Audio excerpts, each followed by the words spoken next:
Vamos lá, tem bastante conteúdo hoje, não são tantos versículos assim, mas é bastante conteúdo. Eu vou passar principalmente o capítulo 1 ainda, praticamente agora terminando o capítulo 1, tá? Principalmente do versículo 13 até o versículo 18 hoje. Mas eu vou fazer uma ordem inversa da ordem de Pedro, sem querer ser melhor do que ele de forma alguma. É só porque eu vou inverter, eu acho que fica um pouquinho mais óbvio para o nosso estudo de hoje, tá? Vou começar pelo versículo, pelos últimos versículos lá, desse primeiro capítulo. Vamos começar pensando nisso daqui. A salvação é de graça. É isso. A salvação é de graça. A salvação não é pelas obras, né? Romanos deixa isso muito claro. A salvação, isso foi o lema da reforma também. A salvação não é pelas obras, a salvação é pela graça de Deus. E a salvação é de graça. Nós não temos que pagar pela salvação. A salvação é completamente de graça, é presente de Deus para nós. Muito bem. Então a salvação é isso mesmo. É totalmente isso é totalmente verdadeiro. A salvação é de graça, mas é de graça para quem? É de graça para nós. Não foi de graça para Jesus. É de graça para nós porque alguém pagou o preço por nós. Eu sou salvo pela graça, mas não foi de graça. A salvação foi conquistada. A salvação tinha um preço e Jesus pagou esse preço por nós. E por isso, para nós, é de graça para nós, porque ele pagou o preço por nós.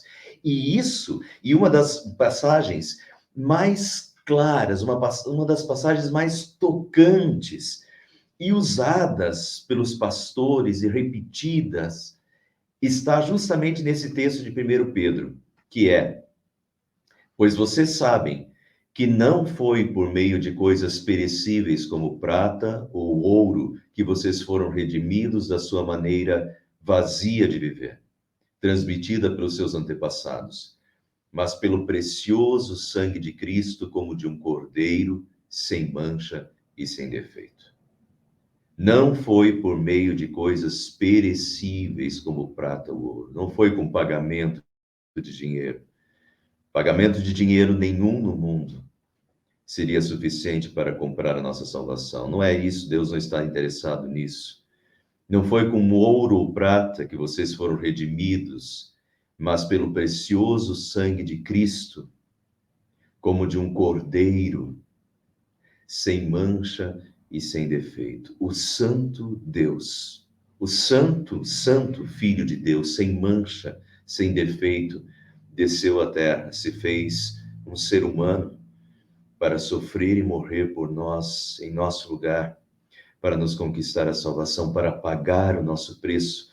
Amor puro, graça pura de Deus por nós. Não tem outra forma de encarar isso, né? Isso é puro amor. Nós não merecíamos, nós somos pecadores, o ser humano é pecador, mas o santo e puro Deus, como um cordeiro sem mancha e sem defeito, se torna um ser humano e morre na cruz para pagar o nosso preço, e por isso para nós é de graça, mas não foi de graça para Jesus. O texto diz: nós fomos redimidos pelo precioso sangue de Jesus. Redimidos, esse termo redimidos é um preço pago. Antigamente, na época da escravidão, os escravos eram comprados. E esse termo redimidos, ele é daquela época. Um escravo era redimido, e para ser redimido, ele tinha um preço que tinha que ser pago. E Jesus pagou esse preço. Jesus pagou esse preço pela nossa liberdade. Jesus pagou esse preço pela nossa vida, para nos redimir, para nos salvar, para que nós pertençamos a Ele. Notem, isso é importante. Jesus nos resgatou, Jesus pagou o nosso preço para que nós pertençamos a Ele. Ele pagou o preço pela nossa vida e agora a nossa vida é dele, é para ele. Nós somos resgatados, nós somos redimidos pelo sangue de Cristo. E a nossa vida foi comprada e resgatada por ele e para ele. Isso é importante a gente lembrar. Então é de graça, ele pagou, ele nos comprou para que nós pertençamos a ele. Vejam o que o apóstolo Paulo fala, uma linguagem muito semelhante. Vocês foram comprados por alto preço. Portanto, glorifiquem a Deus com o seu próprio corpo. Vocês foram comprados por um alto preço, não com ouro ou prata, mas com seu santo precioso sangue. Então, a gente pode fazer essa junção entre Pedro e Paulo, né? Vocês foram comprados por um alto preço, o sangue de Cristo. Portanto, glorifiquem a Deus com o seu próprio corpo. Se vocês foram comprados por um alto preço, agora glorifiquem a Deus com o vosso corpo. A vossa vida foi uma vida salva, comprada por Jesus Cristo para pertencer a Jesus Cristo. Então, glorifiquem a Deus com o vosso próprio corpo. Nós fomos salvos por Jesus e comprados por Jesus e resgatados e redimidos por Jesus para vivermos para Jesus, para vivermos para Deus. Ele nos fez filhos dele e nós agora somos o seu povo. Nós fomos resgatados para viver para a glória de Deus, né? Então, portanto, glorifiquem a Deus com o seu próprio corpo. E por isso que eu inverti. Na verdade, Pedro coloca isso nos versículos finais e eu estou invertendo. Eu gostaria de colocar aqui porque eu acho que aqui está a motivação para o restante. A motivação é a seguinte: Jesus morreu na cruz, nos conquistou e nos redimiu, nos salvou, não com ouro ou prata, mas com seu santo e precioso sangue. Jesus nos salvou, salvou a nossa vida. E agora essa vida, nós temos uma nova vida, nós temos uma nova existência, e a nossa vida pertence a Jesus. E nós vivemos para Jesus, e nós vivemos em gratidão àquele que nos salvou, que nos redimiu, que nos comprou, a quem nós pertencemos. A nossa vida é uma vida de gratidão e de glorificação a Jesus e a Deus. E é isso Pedro está...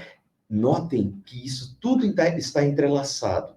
Pedro começa lembrando isso, por quê? Porque, vejam, vocês foram redimidos da sua maneira vazia de viver. Pedro está lembrando do preço que foi pago pela nossa vida, e está lembrando que nós somos redimidos da maneira vazia de viver. Está lembrando isso os cristãos daquela época. Vocês foram comprados por Jesus das trevas. Vocês foram comprados da maneira vazia de viver, transmitida pelos seus antepassados. Quer dizer, essa maneira vazia de viver é um contraste. Jesus nos comprou para que nós pertençamos a Ele e vivamos uma vida de glorificação a Ele. Ele nos chamou das trevas para a sua maravilhosa luz, e nós fomos redimidos da nossa maneira vazia de viver. Portanto, a gente não quer mais voltar à maneira vazia de viver. Nós queremos, e eles estavam sendo tentados, eles estão sendo perseguidos, e sempre há uma tentação a voltar à vida antiga, a vida de pecado, a maneira vazia, em outras linguagens bíblicas diz fútil, uma maneira fútil, que é só para esse mundo, para as coisas desse mundo, e nada voltado para Deus, né? Para os prazeres desse mundo, e que para Deus, né, não tem valor algum. Isso é uma maneira fútil, uma maneira vazia de viver. E há uma tendência no ser humano de querer voltar para essa maneira vazia de viver. E Pedro está alertando, não. Nós fomos redimidos pelo santo e precioso sangue de Cristo. Ele comprou a nossa vida para que nós pertençamos a Ele, para que nós sejamos um povo dedicado a Ele, né? E a nossa vida é uma vida para a glória de Deus. Não é mais essa vida vazia e fútil, mas é uma vida para a glória de Deus, uma vida útil para Deus. E agora vamos pegar isso como ponte e vamos ver a próxima. Agora vamos pegar os primeiros versículos. Como filhos obedientes, notem obediência. Ele nos resgatou, ele nos salvou, pertencemos a ele e agora somos filhos dele. Somos filhos de Deus. Como filhos obedientes, não se deixem amoldar pelos maus desejos de outrora, quando vocês viviam na ignorância.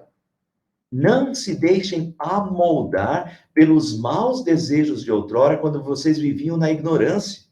Aqui é a antiga, quando vocês viviam na ignorância. É a vida antes da conversão. É a vida antes de conhecer Jesus. É a vida antes do Espírito Santo nos converter a Jesus. Antes da fé. Antes de conhecermos a Deus, o amor de Deus, que Deus amou o mundo de tal maneira que deu seu Filho por nós. Essa é a maneira, então, anterior, quando nós vivíamos na ignorância, né? Sem Deus ou alheios a Deus, é uma vida sem Deus.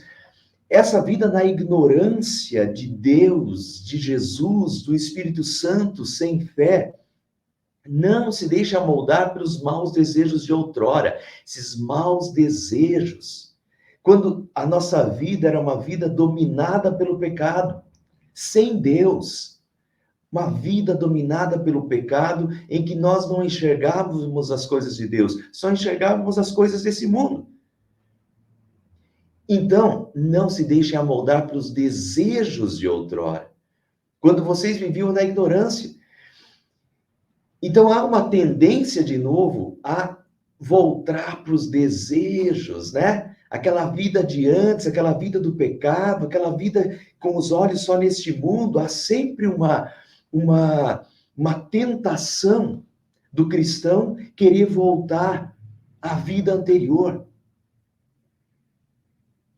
Tem uma música que fala voltar para o lamaçal do pecado, né? Então, há o porco, né, que tem a tendência de voltar para a lama. E nós somos pecadores. Então, dentro de nós está o pecado. E o pecado, ele tem essa tendência de que a gente volte para aquela vida, né? Mas aquela vida era uma vida sem Deus, era uma vida sem a redenção de Cristo. E o que Pedro está lembrando é, meus irmãos, a vida de vocês foi comprada pelo sangue de Cristo. É uma vida preciosa, uma vida que Jesus pagou com o seu sangue. Deus chamou vocês para serem filhos dele, o Espírito Santo os converteu. Não voltem à vida antiga, aos maus desejos de outrora, quando vocês viviam na ignorância sem Deus. Agora vocês são filhos de Deus, vocês são de Jesus, vocês pertencem a Jesus, o Espírito Santo age em vocês e torna a vida de vocês um santuário da habitação do Espírito Santo. Não se deixem amoldar. Amoldar. Vamos ficar com essa palavra aqui, porque eu acho que essa palavra é importante. Amoldar. Amoldar é colocar no molde. O mundo tem um molde. E o mundo quer que a gente esteja nesse molde. E o mundo quer nos modelar. E muitas vezes os cristãos se deixam amoldar pelo mundo. E querem, ou deixa que o mundo os modela, ou querem se encaixar no molde do mundo. Mas o mundo, como diz a Bíblia, o mundo jaz no maligno. Infelizmente, o mundo se corrompeu por causa do pecado. O molde do mundo não é o molde de Deus. Então, o que Pedro está mostrando é nós fomos redimidos por Cristo Jesus. Nós somos filhos de Deus. Nós somos convertidos pelo Espírito Santo a uma vida espiritual com Deus, como filhos de Deus. Não se deixem amoldar. Não, nós não cabemos nesse molde. O nosso molde é outro. O mundo tem o seu molde do pecado, que nele habita, em que todas as coisas são corruptíveis e de pecado. O molde desse mundo não é o molde de Deus. E agora vejam como isso se cruza com outras passagens. Como filhos obedientes, Não se deixe amoldar pelos maus desejos de outrora, viver na ignorância. E aqui nós temos até aquela passagem lá do Antigo Testamento, né? Vasos na mão do oleiro, moldados, o oleiro. Nós queremos que o oleiro nos molde. Nós queremos ser moldados por Deus. Nós queremos que Deus nos molde. Não que o mundo nos molde. E nós não podemos deixar que o mundo nos molde, mas nós queremos que cada dia mais Deus nos molde, Deus nos modele. Nós queremos nos encaixar no molde de Deus, do Pai, do nosso Salvador, que nos ama, do Espírito Santo. Então, o nosso molde é o molde divino, é o molde da palavra, é o molde de Deus. E é nesse molde que nós queremos nos encaixar. E nós queremos que Deus nos modele. E não nos deixar modelar pelo mundo. Mas quantos cristãos estão se deixando modelar pelo mundo? O mundo está os modelando, né? Está os moldando e não estão se deixando moldar por Deus.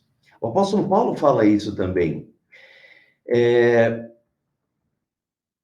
Mas está um pouquinho para frente. Deixa eu só passar essa próxima parte, que depois eu mostro o versículo do apóstolo Paulo. Olha como ele continua trabalhando. Mas assim como é santo aquele que os chamou, sejam santos vocês também, em tudo que fizerem, pois está escrito, sejam santos porque eu sou santo.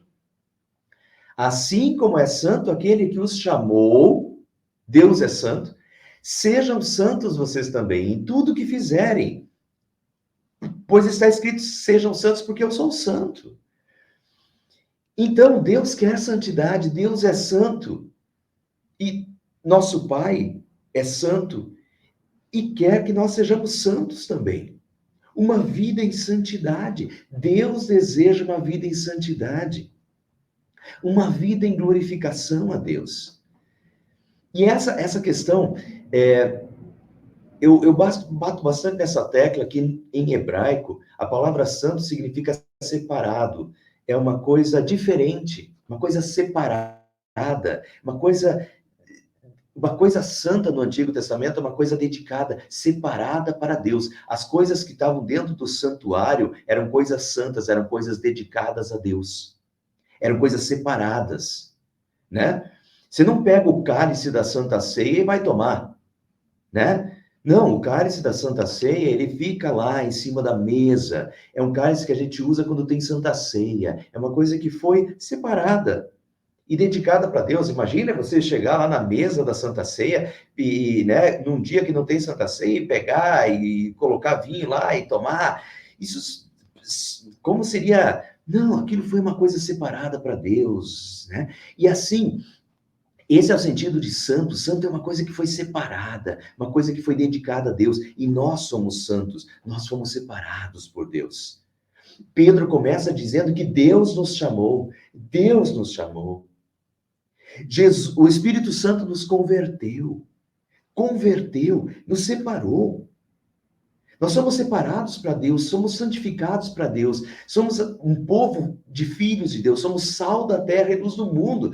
Nós fomos separados, sim. Deus nos chamou, Deus nos separou para vivermos para Ele. E aqui tem um detalhe, então, às vezes o cristão não quer ser o santinho, né? Bom, às vezes é até chacota, e quer ser o santinha, e... Pessoal, e às vezes o cristão tem vergonha de ser um santinho. Nós não temos que ter vergonha de ser santinhos. Nós devemos querer sim ser santinhos. Porque Deus, o nosso Pai, é santo. Sejam santos porque eu sou santo. Não é ser santinho para ser melhor, não é ser santinho para aparecer. Nós queremos ser santos porque nós queremos viver uma vida consagrada a Deus e uma vida para a glória de Deus, uma vida de sal e luz para esse mundo, dentro do molde de Deus, modelados por Deus e vivendo uma vida para a glória de Deus. Sim, nós queremos ser santos, um povo separado para Deus, um povo que vive para a glória de Deus.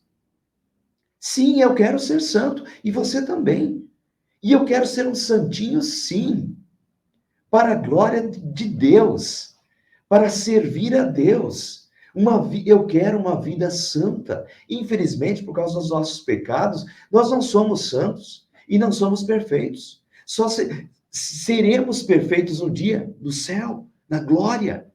Seremos santos. Infelizmente, nós não somos santos. E isso que nós temos que dizer. Não é que eu não quero ser santo. Quero sim. Eu quero ser um santinho, sim. Eu quero ser um santo, sim. Porque sejam santos, porque eu sou santo. Deus quer uma vida de santidade. Deus quer uma vida separada. Uma vida para a glória de Deus. Uma vida dentro do molde de Deus. Modelada por Deus. Como sal da terra e luz do mundo. Sim, eu quero ser santo, sim. E eu quero ser um santinho, sim. Infelizmente, eu não sou nesse mundo. Infelizmente, eu só serei no futuro. Perdão, Senhor, pelos meus pecados, mas sim, eu me arrependo dos meus pecados, eu peço que o Espírito Santo me encha novamente e me guie, porque eu quero viver em santidade. Compreende? Nós devemos sim querer ser santos, ter uma vida separada e dedicada a Deus. Se nós formos iguais, nós não somos santos. Se nós formos iguais, se nós agirmos da forma que todos agem, nós não somos santos, não somos separados, não somos dedicados a Deus, estamos vivendo no molde do mundo. Deus nos chamou para a santidade, Deus nos separou como filhos seus, como representantes seus neste mundo. Nós somos o povo de Deus, nós somos os filhos de Deus, nós fomos resgatados por Jesus e queremos viver uma vida de santidade. E precisamos querer viver uma vida de santidade. Aqui foi a propaganda que eu fiz na semana passada, o cristão e o sapo, né? Dizem que o sapo, se você colocar o sapo dentro de uma água fervendo, ele vai pular, porque ele sente a diferença de temperatura. Mas diversos testes já foram feitos em que, se você pega o sapo na lagoa e pega a água na mesma temperatura da lagoa e coloca ele dentro de uma panela e coloca fogo, a água vai esquentando aos poucos e o sapo vai se adaptando à temperatura da água.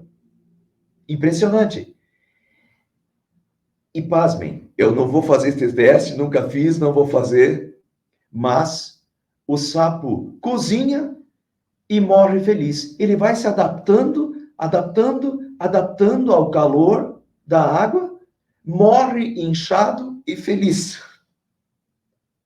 Ele não pula, porque ele vai se adaptando à temperatura da água. E esse é então, aqui, morre inchado e feliz, né? Mas é isso que nós não podemos ser.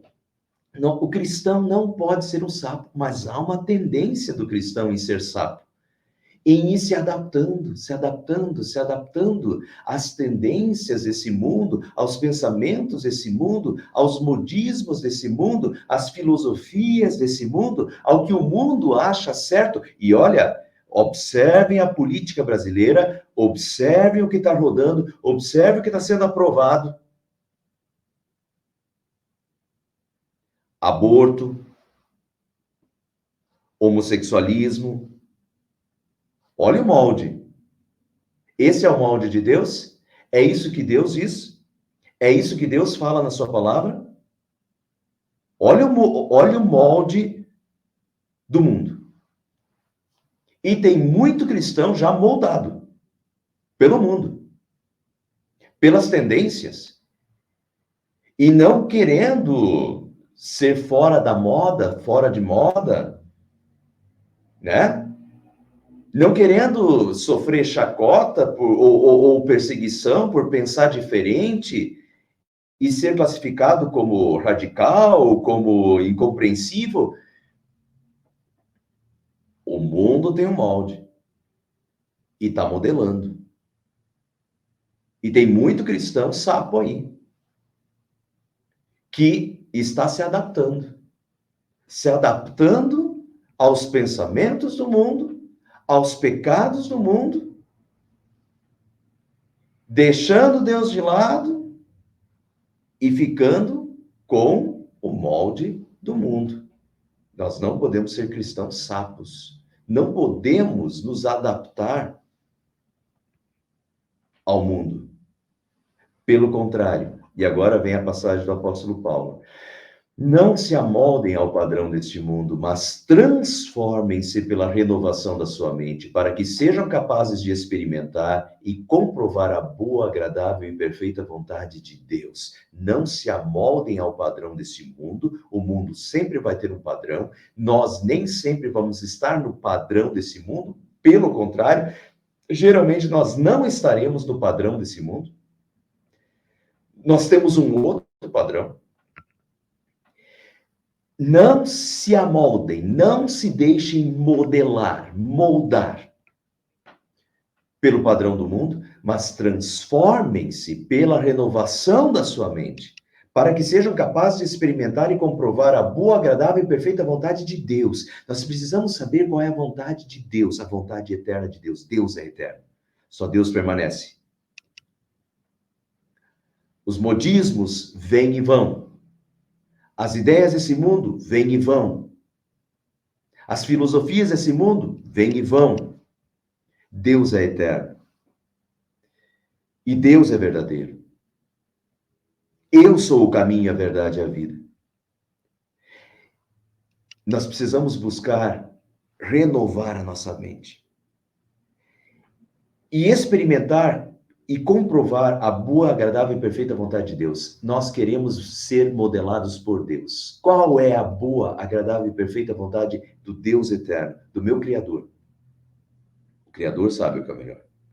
Qual é a vontade do Criador? Qual é a boa, perfeita e agradável vontade do meu Salvador?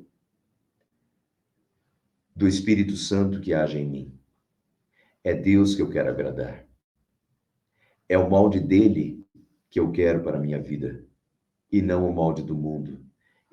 Essa mensagem de Pedro, que é a mesma mensagem do apóstolo Paulo, vejam como eles usam o mesmo termo, molde, amoldar. Não se amoldem ao padrão deste mundo, mas transformem-se pela renovação da sua mente, para que sejam capazes de experimentar, comprovar a boa, agradável e perfeita vontade de Deus, a santa, né? Sejam santos. Qual é a vontade de Deus? A santa vontade de Deus, porque nós queremos a vontade de Deus, como povo de Deus, porque fomos comprados e redimidos por Jesus e queremos servir a Jesus, nós queremos a vontade de Jesus para a nossa vida, nós queremos que Jesus nos modele, que nos faça cada dia mais a imagem de Deus, nós queremos ser a cada dia mais a imagem do Pai neste mundo, porque nós somos filhos do Pai Celeste. É isso que Jesus diz. Somos filhos do Pai Celeste. Queremos ser a imagem de Deus nesse mundo. Queremos ter a imagem, então nós buscamos a imagem de Deus, o molde de Deus. Mas veja aqui, transforme-se pela renovação da sua mente. E agora nós voltamos para Pedro, porque Pedro vai usar a mesma forma de linguagem. Portanto, estejam com a mente preparada, prontos para agir, estejam alertas e coloquem toda a esperança na graça que lhes será dada quando Jesus Cristo for revelado. Note o início. Portanto, estejam com a mente preparada. Veja que o apóstolo Paulo fala renovação, transforme-se pela renovação da sua mente. E Pedro vai falar, estejam com a mente preparada, né? Tem que cuidar com a mente. Agora, deixa eu trazer aqui o termo que a linguagem antiga, a Bíblia na linguagem antiga trazia. Dizia cingindo o vosso entendimento. E esse é o termo original, cingindo o vosso entendimento. Bom, foi traduzido para mente preparada porque a gente não consegue mais entender cingindo. Mas eu quero explicar de novo, vocês já sabem, a maioria de vocês, eu vou explicar. Cingir, o que era cingir? Isso é uma coisa lá antigamente, né? Eles usavam túnicas até os pés.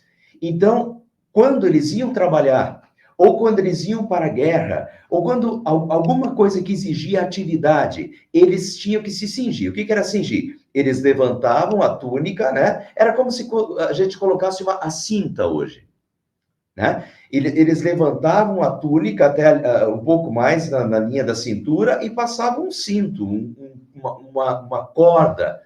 Isso era o cingir-se. De tal forma que as pernas ficavam livres, a túnica subia, né? E a perna ficava livre para o trabalho, para a atividade, né? Senão ia ficar tropeçando na túnica o tempo todo, ou para a batalha, para a guerra. Então eles se cingiam. Isso era um costume para eles, se cingir. Se cingir era um sinal de preparação. Quando você estava tranquilo, ia ficar em casa, você deixava a túnica até os pés. Mas quando você ia trabalhar, quando você ia lutar, você se cingia, você levantava a túnica, era um sinal de preparação para a atividade. Então aqui ele diz, o que Pedro diz, cingindo, mas cingindo o vosso entendimento. E por isso que foi traduzido como mente preparada. Estejam com a mente de vocês preparada, prontos para agir. E esse é o sentido, prontos para agir. Nós temos que estar prontos para agir. Não podemos relaxar. Porque se relaxar, os pensamentos do mundo tomam conta. E o mundo nos modela. Então, cinjam o entendimento. O apóstolo Paulo vai dizer o quê? Transformem-se pela renovação da mente de vocês. Cinjam o entendimento de vocês. Estejam preparados. E tem um outro termo, e daí nós vamos juntar os dois. Aqui na nossa Bíblia diz estejam alertas, mas no original diz sede sóbrios. Sede sóbrios. Estejam alertas é sede sóbrios. Eu prefiro sede sóbrios. Porque o contrário de sóbrios, e é isso que Pedro está enfatizando aqui, o contrário de uma pessoa sóbria é uma pessoa embriagada. E a pessoa embriagada, ela não tem pleno uso das faculdades. Ela está lá meio tonta, né? Não enxerga direito, não consegue se manter de pé, ela está tonta. E Pedro, é tudo que o cristão não pode. O cristão não pode se deixar embriagar. O cristão tem que estar preparado. E tem que viver em alerta. Por isso, foi traduzido como: estejam com a mente preparada, prontos para agir e estejam alertas. O cristão não pode relaxar, tem que ficar com a mente preparada em estado de alerta. Vigilante, diz Jesus. Né? A parábola das 10 virgens, prudentes, vigilantes, esperando a chegada do noivo.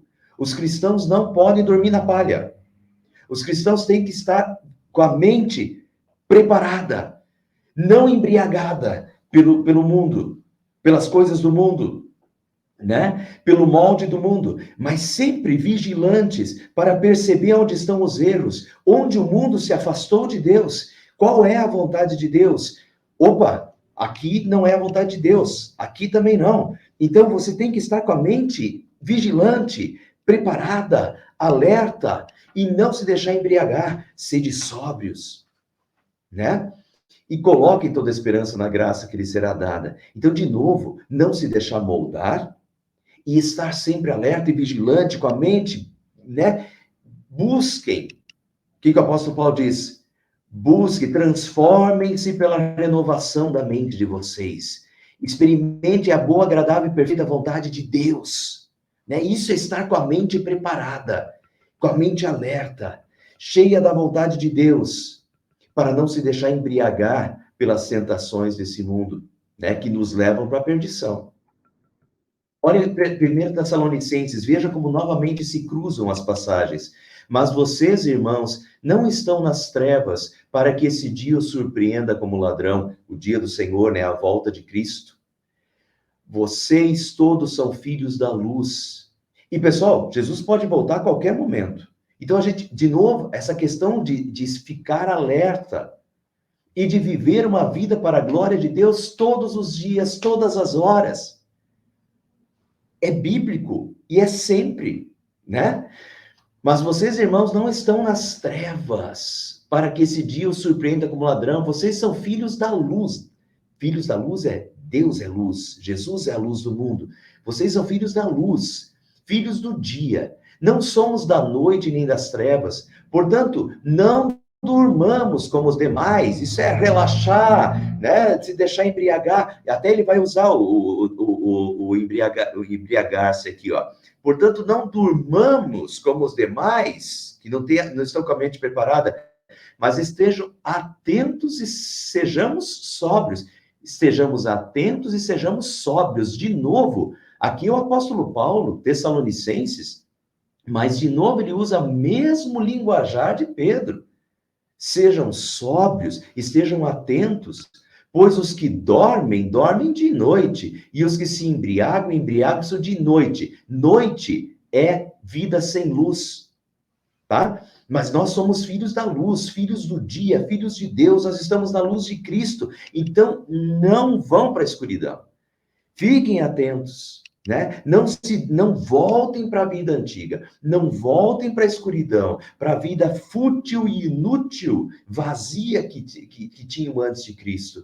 Permaneçam na luz, permaneçam em Cristo, com a mente preparada, alertas, né? E vivam na luz. Nós, porém, que somos do dia, sejamos sóbrios, vestindo a couraça da fé e do amor e o capacete da esperança da salvação.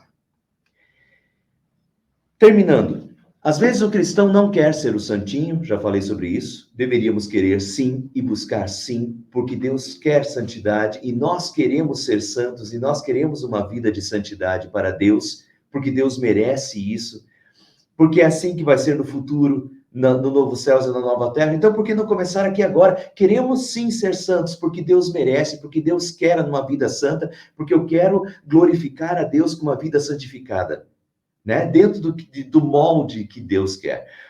O cristão muitas vezes não quer ser diferente, quer fazer o que todo mundo faz. Ah, mas todo mundo, pastor, mas todo mundo faz. Todo mundo quem? Todo mundo que está sem Deus, que não está seguindo a Deus faz. Você é um filho da luz. Você é um filho de Deus.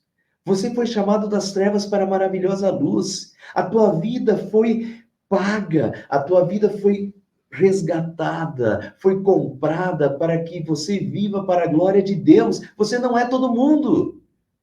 Cai na real, você não é todo mundo. Não queira viver como todo mundo, porque você não é todo mundo, você é um filho de Deus. Então, é uma ilusão. Todo mundo faz. Todo mundo quem? Quem é você? Essa carta de Pedro tem muito a ver com identidade cristã, e no próximo estudo a gente vai frisar isso também de novo. Identidade cristã, quem é você? Você foi chamado por Deus, você é um filho de Deus. Você foi resgatado por Jesus Cristo. E a tua vida foi paga por Jesus Cristo para que você viva para Cristo. Você é dele, você pertence a ele. O Espírito Santo te converteu, te deu uma nova vida, uma nova existência. Viva a nova vida, uma vida dedicada a Deus, uma vida para honra e glória de Deus, uma vida santa. Você não é todo mundo, nunca vai ser, né? O cristão muitas vezes não quer nadar contra a maré. Sim, a maré é a maré do pecado, desse mundo. O molde desse mundo é o molde do pecado. E nós, sim, nós sempre vamos estar nadando contra a maré. Nós nunca vamos estar na moda. Não na moda desse mundo, mas dentro da vontade de Deus, da vontade eterna de Deus. Eterna. Não nas marés desse mundo. Então nós sempre vamos estar nadando contra a maré. Eu quero dizer, e quero dizer isso com todas as letras, porque eu ouço muito isso.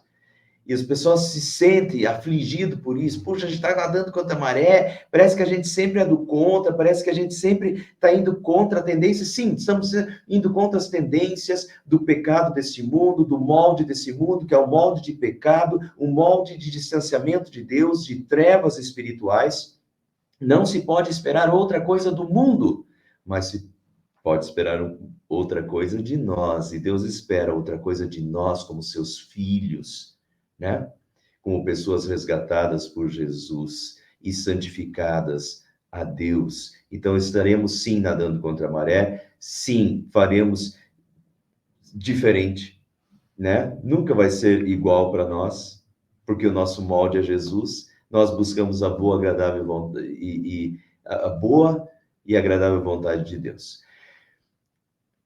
E muitas vezes o cristão quer os prazeres desse mundo ao invés da esperança que é em Cristo. Há uma tendência, porque nós somos pecadores, há uma tendência de voltar à vida inútil, à vida fútil, à vida dos prazeres temporais desse mundo.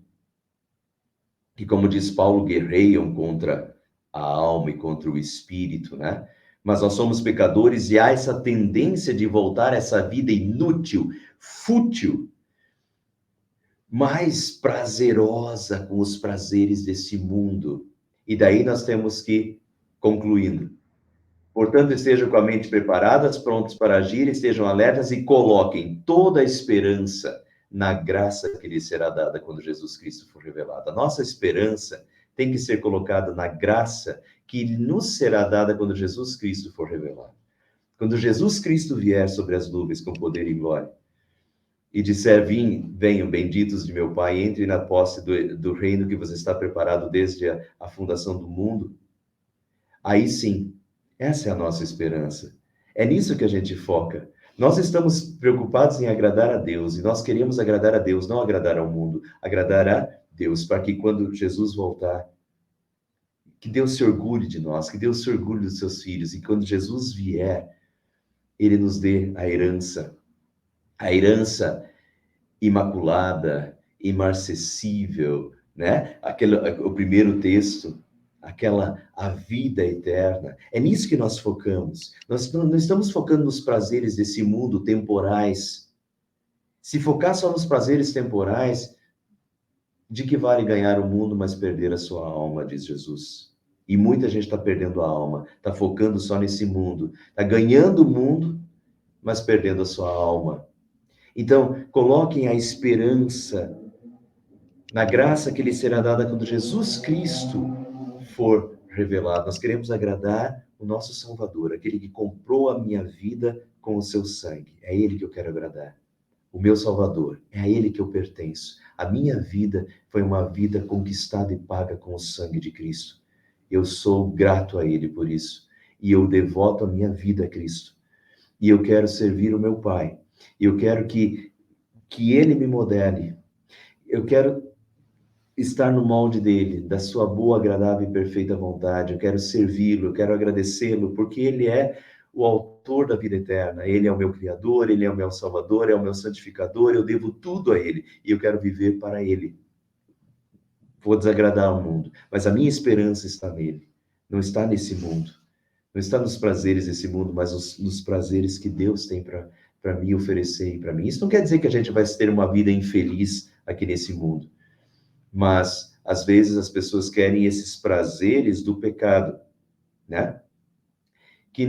E daí voltam à vida fútil e inútil. E a gente tem que colocar nossa esperança na volta de Cristo, né? Quando Cristo for revelado. Termino com o texto, relendo o texto agora desde o início. Portanto, estejam com a mente preparada, prontos para agir, estejam alertas e coloquem toda a esperança na graça que lhes será dada quando Jesus Cristo for revelado. Como filhos obedientes, não se deixem amoldar pelos maus desejos de outrora, quando viviam na ignorância.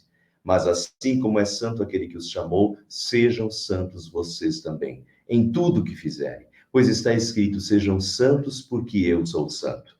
Pois vocês sabem que não foi por meio de coisas perecíveis como prata ou ouro que vocês foram redimidos de sua maneira vazia de viver, transmitida pelos seus antepassados, mas pelo precioso sangue de Cristo, como de um cordeiro sem mancha e sem defeito. Amém.